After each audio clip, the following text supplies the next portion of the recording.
Mesdames, Messieurs, nous sommes de retour sur ce plateau avec notre invité du jour qui va nous parler du prénom africain d'aujourd'hui. C'est bien notre ami Alidou Oseni qui est là. Il est ressortissant de l'aire culturelle Beau. Et aujourd'hui, nous parlons du prénom Bani. Heureuse. Effectivement, hier, nous avons parlé du prénom Gallo. Aujourd'hui, on s'intéresse au prénom Bani. Je me demande bien pourquoi c'est deux syllabes, 4 lettres. Gallo, Bani, c'est pas coïncidence certainement. Alors, Oseni Alidou, bonjour. Bonjour. Le c'est un principe de la langue Beau. Oui, en Beau, les mots sont courts. Ok. Les voyelles, parfois, sont des mots. Ah, d'accord. Si je vous dis, par exemple, A, ça signifie liam. Yam. Oui. A simplement. A simplement. I, ça veut dire l'eau. L'eau. Il va falloir que j'apprenne cette langue-là. Voilà. On dit les choses de façon simple. Simple. En même temps, mieux court. Voilà. Alors aujourd'hui, vous avez choisi de nous parler du prénom africain Bani. Oui.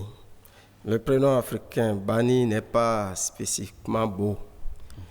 Il est partagé avec d'autres communautés de la partie septentrionale de notre pays, notamment le Borgou et l'Albouri. Oui. Bani, c'est le nom qu'on donne au quatrième garçon.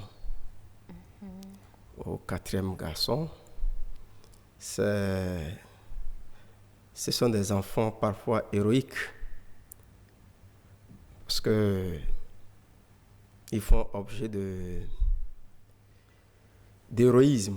Ils font preuve de bravoure. Et de bravoure aussi dans leur parcours. Et il n'est pas facile pour une femme de procréer et d'arriver à un quatrième garçon. Si elle doit alterner, si elle peut aligner 2 à 3 filles avant de trouver un garçon, ce n'est pas facile d'en arriver à ce geste-là. C'est juste ça qui fait qu'on qualifie l'enfant de personnes sujettes à de l'héroïsme. Bon, il n'y a pas que ça, c'est aussi leurs actes. Vous venez de le dire tout à l'heure, c'est des enfants braves, courageux et parfois inflexibles. Intransigeant, têtu. Wow. Mais dans ce cas, comment est-ce que les parents vont arriver à l'éduquer convenablement et à faire un homme dans la société? C'est des enfants qu'il faut savoir prendre. Et les parents le savent.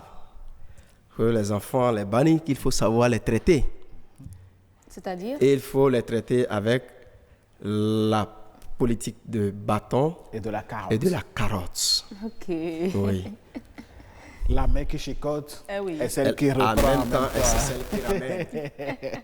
Alors, à part l'héroïsme et la bravoure, quel autre trait caractérise les Bani? Bon, en dehors de l'héroïsme et la bravoure, les Bani sont aussi généreux. C'est des gens qui ont le sens du partage. Et qui écoutent aussi et qui aiment la compagnie. Ils ne sont pas solitaires. Les Bani ne sont pas des enfants solitaires. Ils aiment la masse, la foule. C'est comme ce sont des leaders. C'est des leaders en quelque sorte. Ça, oui. D'accord. Après Gallo, nous avons aujourd'hui les Bani, n'est-ce pas? Oui. Et si j'ai bien retenu la leçon, on avait Magalo et Bagalo. Bagalo et Nagalo. Aujourd'hui, on a Bani. Il n'y a pas d'autres associations à faire. À faire pour Bani. Pour Bani, il y en a pas. Mais ok, bon, de toute façon, la fille en 4e position? C'est bien. Ah, bien différent. Bien. Oui. Bien. Oui, comme bien chez vous, là. Ok, c'est bien. Oui. Ok, d'accord. Merci beaucoup.